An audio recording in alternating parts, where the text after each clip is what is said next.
काम गर्ने हो जनताले प्रत्यक्ष निर्वाचित गरेको मान्छेले तपाईँले मलाई किन धकाल्नु भएको भाइ यो पुष्टि किन यहाँ भिड गरेको देखाएको छैन कसले भिड गरेछ यो पुष्टि तपाईँले किन मलाई पुस्नु भएको मैले पुस्ने भने तपाईँको हालत के होला तपाईँले खचाउने एउटा जनताले प्रत्यक्ष निर्वाचित गरेको व्यक्तिको अहम यो हो यत्रो भिड भइरहेको छ भिडमा यत्रो भिड भइरहेको छ पछाडिबाट आएर भिड भइरहेको छ भिडमा त कमसेकम भिड कम गर्नुपर्छ पालो सकेपछि अर्को पालो आउँछ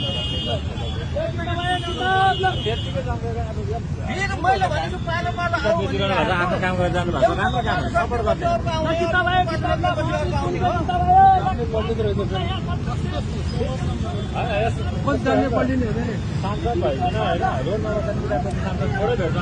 त्यही भनेको त नि उहाँले त राम्रो तरिकाले आफ्नो तरिकाले बस्नु हो